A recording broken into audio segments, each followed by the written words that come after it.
Of all of the things I've learned to do, one of the most important, meaningful, and practical things that I've learned to do is to learn to read poetry.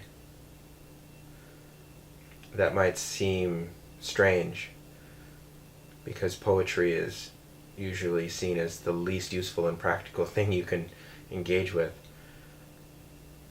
But learning to read poetry has changed the way that I engage with every moment of my life.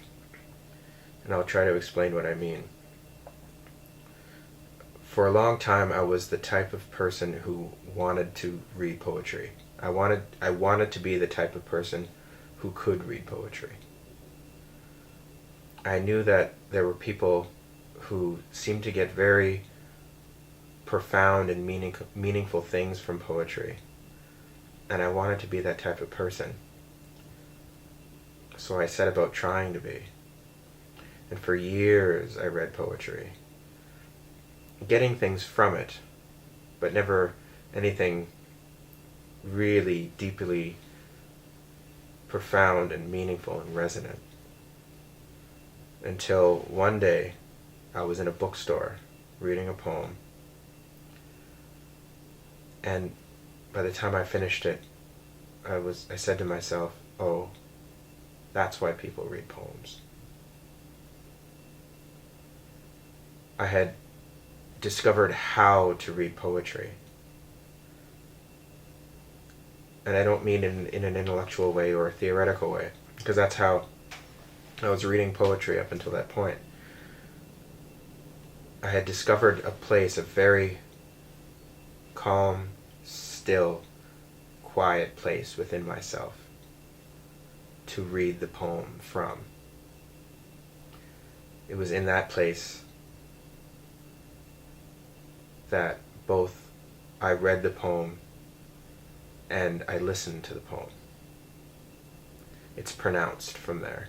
It's like an invocation. It's very magical. It brings out feelings and thoughts and ideas. But it has to be read from that very calm, still, interior place. Once you find that place, what's wonderful is that you never lose it. You never have to search for it again. It's a one-way street. Oliver Wendell Holmes described an idea like that, saying, once someone's mind is expanded by an idea, it can never return to its previous dimensions. Once you are expanded in that way, you never retract. And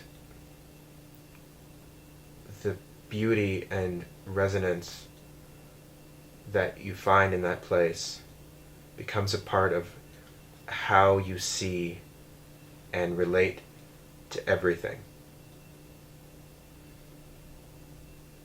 It becomes a part of how you live. You are very literally changing the universe when you discover something like that. Because what is the universe to any of us but our means of perceiving it? If you change your means of perceiving the universe, you change the universe. And it's kind of summed up in something that Proust said. He said, journeys of discovery don't begin with the finding of new landscapes, but with the finding of new eyes.